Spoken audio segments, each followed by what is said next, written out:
BOZ to the ING. Today we're going to be matchmaking welterweight now that Shavkat Rakhmonov is injured. If you didn't see it already, Shavkat re-injured his knee and had surgery recently per his manager. It was the same leg that kept him sidelined for over a year, and he's expected to be out another 9 to 10 months.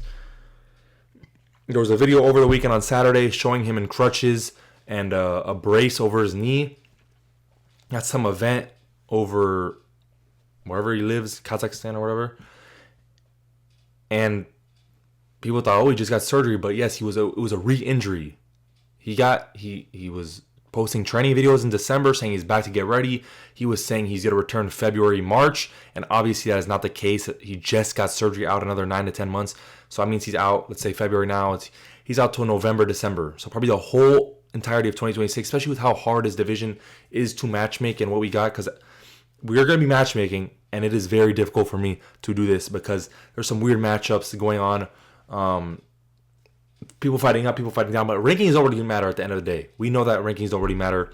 We saw with the interim title fight, 4 and 5 were fighting, I think, Gaethje and Pimblett, while Arman Tsarukyan number 1 is jerking off somewhere. Fucking Max and Charles are just throwing it down. BMF 2 and 3, like. So yeah, I think Chavez sucks. He's gonna be another what if, I think, especially if he doesn't come back the same, because re-injuring the knee over and over, the ligament. I forgot what he tore. I think it was the MCL tear, maybe, I don't know if I remember. It was ACL, MCL, or meniscus. I don't remember, but it was. Ian Gary thinks he did all of this. Maybe he did. I don't know, with his fucking oblique kicks, maybe. But very unfortunate for Shavkat. He's got so much potential. He's still 31, 32, I think, so he has some time, but being out a whole nother year, he fought twice in 2023, which is fine as a top contender. Then only fights once 2024, year layoff, and then takes the whole year 2025 off due to injury, of course. And now he's going to be out a whole nother year, 2026. He might not fight again until 2026 December or 2027. That's a long-ass time, bro. But let's get straight into it, the matchmaking part. There's 3 options for a title fight. We got Kamaru Usman number 1. I don't think they're going to go with this anymore. Maybe they were, but I think after seeing Paddy get fucked up, Diego Lopez get 50-45'd, I think they're not going to do this. They're 2 guys who they wanted to push up, get that star matchup. Backfired, undeserved title shots backfired. It needs to be more merit-based. I think they're seeing that. It was very lopsided, not lopsided, but one-sided for the most part. Gaethje, it was a close fight with Pimblett, and it was a Volk with a close fight with Diego, but the scorecards were lopsided. It was 49-46 twice on Gaethje's, 148-47, I think. So not as bad, but Diego Lopez, 49-46 on 2 and 50-45 on 1. Like, at least Gaethje Pimblett was more exciting. Paddy had some good moments. Diego had 1 moment, basically, in this fight. And he already got 49-46 9 months ago. And you do this fight, you run this back. When there's 2 undefeated guys, at least they're throwing it down now. Winner gets the true undefeated status in the division and a title shot. So I think that's going to be very, very beneficial for like the featherweight division to actually just move along, not kind of have it held up, because the featherweight division is stacking up with Gene Silva getting up there, Steve Garcia, Arnold Allen still up there, Yair's not fighting, but you have Zalal up there, you have Aljo up there, you have Movzar, Laron, all these guys waiting for fights while you get Diego a bullshit title shot. So I don't want them to do this in welterweight. This is another bullshit title shot. Hopefully they do not do this. There's 2 better options. So yeah, and Kamaru Usman needs another fight or 2. With how stacked the division is, and 1 or 2 more fights. Next up, we got Ian Gary's a possible option. I just don't think he's going to get it. He's not exciting. He doesn't have a lot of star power. He thinks he does, but he does not. He's not that exciting. And it's like, what has he shown to beat Islam? You got to outpoint him. Fuck no. You're not going to do that. Like, you haven't shown any finishing potential. You haven't shown being a dominant force because he didn't dominate Carlos Prates, in my opinion. It was a good performance, but I think it's a little overrated for the first bit. He did almost got finished. I know he shut Carlos Prates out. It was impressive, but it wasn't like dominant and like wow. I feel it was a very good performance, though, very impressive. And then he goes out there against Bilal. It's not as again a domination. It was one-sided. It wasn't that close, but it's not like anything that makes you go wow. It's just wow. Ian Gary tit for tat. Hit Bilal. He did hit him with some base shots, but it's like, you're not going to do anything against Islam. You're not. Bilal was getting his hands almost wrapped around you. If Islam is going there to that place against you, he's getting that close, he's gonna take you down. He's gonna beat you up on the ground. I just think Ian Gary he's gonna be like a Umar. He could deserve it, but he thinks he's gonna have to get more volume with the wins. He has to clear out multiple contenders and get 1 or 2 more wins until a title shot. I just think that's the way it's gonna be. He's gonna be like Umar, gotta get some volume. I think the guy who is getting the title shot and who should get it is Michael Morales. At first, before I was thinking Ian Gary because he's had the better wins, but Morales is a much more interesting matchup. We haven't seen enough of him, but we know what he could do. We know he has the wrestling, I think Sambo background or judo background, but he has a grappling wrestling background a little bit. He has a lot of power in the hands. He's very big, tall, strong, athletic, long. And he just fought a wrestler in Sean Brady who just dominated Leon Edwards in the grappling, in the wrestling.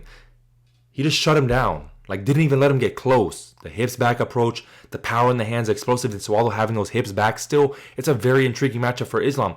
And Islam was ducking him until recently. I think Islam said something about the undefeated record. So that's heating up a little bit. Michael Morales, was going at him a few times, sent 2-3 years Tijuana. And now I think this is the time.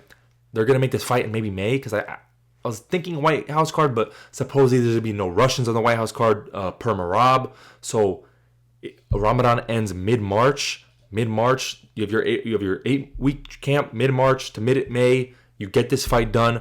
I think this is a very intriguing fight. I would still pick Islam, but it's much more intriguing than Ian Gary matchup. Yes, Ian Gary beat the guy who TKO'd the guy in Michael Morales, his best win, but just the performances are so different. Especially Sean Brady coming off that Leon Edwards win and then getting done like that, not even being able to get his wrestling going. Yes, you could say he should have shot more, but the distance in there was too much, in my opinion. I was like watching that fight. I was like, damn, it looks like he can't even get in. Like, he's not gonna be able to set up his striking to get to his grappling. What is he gonna do? Shoot a naked takedown? He looked like the range in that was way different than Ian Gary compared to like fighting Bilal. It was not dangerous. It was not as good as like Michael Morales because you have the danger coming in. Yes, Ian Gary may be technically better at holding that range, but Michael Morales has more danger if you come in. It's like cross this range, you might get knocked the fuck out. Ian Gary, cross this range, you might get a fucking soybean punch to your neck or your chin, whatever. So I think Michael Morales is going to get this title shot next. And if this happens, I think we're also getting JDM versus Carlos Prates. This fight was rumored from Miami. Carlos Prates wants this versus JDM. JDM says Prates, he wants a striker. Maybe Morales, even that name was in there. But I think this fight's heating up a little bit. And if they do it in Perth as well, supposedly for fight night, Carlos Prates said sometime in May, they're doing a fight night in Perth. I don't know how true that is. Maybe you're misheard, but it might be true. They might go to Perth in May. This could be a amazing headliner, very interesting fight. JDM, it's gonna be 5 rounds if it's a main event, of course. In that, I kind of favor Carlos Prates. I don't think JDM will KO him or get his like wrestling going, grappling. I haven't seen much of his offensive, if I'm not mistaken. I haven't seen much of it. And Carlos Prates is good takedown defense, good defensive grappling as well, good instincts there. Leon did take his back and stuff, but I think he'll be fine. On the feet, though, this is interesting because JDM, is a better boxer. He's good defensively. He has good angle. He uses the angles very well. He's good movement. He does dip, which could lead to the knees for Carlos Prates. That's one thing with JDM. Part of his defense, part of his striking is the dipping, which opens up Carlos Prates' knees. Once he finds those knees, that's when he found his range for his killer shot. But Carlos Prates is susceptible to being boxed up, outboxed, which I think JDM could do for the first few rounds. But once Carlos Prates finds his range, finds his shots, it just gets more and more dangerous for JDM. And JDM has a good chin, I think. We haven't seen it tested too much, but this is gonna be a very difficult matchup for for JDM. 5 rounds, 3 rounds I'd favor JDM, but 5 rounds I favor Carlos Prates later on in that fight, landing some big shots, maybe getting a TKO. But I think they're gonna make this fight. Carlos Prates is ranked in 6, JDM still number 1, and Carlos Prates deserves a big fight in my opinion. Next up, Ian, this is the one thing I'm talking about in the beginning. Weird matchups, but the rankings do not matter. Ian Gary versus Kamaru Usman, number 3 versus number 8. Ian Gary's going to be fighting down once. I think he fought up versus Bilal. I think Bilal was number 1 at the time. So he's fighting down. Doesn't deserve it, but I just don't think that Belal win was that good. The Pratis win was great, but the Belal win was not that good in my opinion. It was not that good, though, his performance. And Kamaru Usman is ranked number 8, but I feel like he's in the title mix. So I think any of these guys, these 4 that I just mentioned, and Michael Morales, and then Shavkat, if he was there, it would be much easier to matchmake if we had Shavkat here, I think. Because it would be easier. I feel like there's 5 guys in the title picture right now. There could be 6. And it's still difficult to matchmake that. But I think Ian Gary versus Kamaru Usman, we could see this fight night headliner. I don't even know if Kamaru Usman will take you. You could maybe do him against Belal, but I have someone else for Belal. I just think that they might need to make this fight. I think Ian Gary could win this, keep the range, but I think Kamaru Usman might be able to get him some takedowns. We'll see how he's able to hold Ian Gary down. He did have some good ground and pound in his win versus Buckley.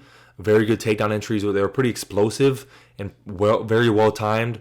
I think he could get some going against Ian Gary, but I would favor Ian Gary, especially if it's 5 rounds, which it probably will be. I don't think this will be a 3-rounder. I have a feeling it'll be 5. Maybe it's 3 rounds. I still favor Ian Gary in both, honestly. I just think at this point the range is going to be a little difficult for Kamaru Usman to get through and get his takedowns and hold him there, because Gary has good grappling as well. But it's just weird for Ian Gary. I just don't think he has a star power. He doesn't have the finishing abilities. He doesn't have the excitement factor. I don't think he's going to get a lot of favors in this division when you have Michael Morales knocking people the fuck out, Carlos Pratis knocking people the fuck out, and you're Ian Gary, you're soybean. You're not finishing anybody. You're not dominating anyone. You're not dropping people. Like, you're just kind of being technical and pitter patter to a decision, which I just think the way the UFC is going, I don't think he's going to get a title shot. Next up, Belal versus Buckley. A lot of people are ducking Joaquin Buckley, and it makes sense. He's number 10, coming off a loss, and he's very dangerous. It doesn't make sense for a lot of these high-ranked guys to fight down that much and take on a Buckley. But I think Belal is going to be up for the challenge. You could give him Sean Brady as well. I think Sean Brady might get a Gabriel Bonfim. Maybe Leon Edwards gets Gabriel Bonfim or Yaroslav Amosov. I didn't matchmake them, but I just want to do mainly the top 10 for the most part, most of the top 10. And Buckley, I think he wins this. I think he knocks out Belal. Belal's chin has been tested a lot. Buckley, I think he'll be much improved in the grappling. He's Bukamedov now. He did get 10-0'd, but that's like regular wrestling. I think freestyle wrestling at RAF. But I think in this matchup, I think Belal could get this. I mean, Buckley could get this matchup 10-5 is a big jump. Maybe he gets 10-7 or 10-9. I think Buckley could get Belal, Brady, or Leon. I think Brady might duck him, honestly. But I think Belal would take this. Maybe Leon, but I don't know if Leon wants to go against a power puncher. Maybe he wants to go against a striker, because Buckley is a striker. I think Leon would rather go for a striker. He's got straight No, he did just get Carlos Pratis. What am I saying? Before that, he was getting straight grapplers. Usman, Colby, Belal, Brady. So maybe Leon takes this. But I think Buckley's more likely. I think Leon's going to be taking some time off. I think Belal and Buckley will get in there before that. Maybe April, May time. I think a lot of these fights could happen around April, May, June. But yeah, that's my matchmaking of the division. Let me know your thoughts, what you disagree with. It was difficult. So I know people might disagree with the title shot, the Ian Gary getting his matchup, Pratis getting that high of a ranking. So just let me know your thoughts down in the comments, and I'll see you in the next one.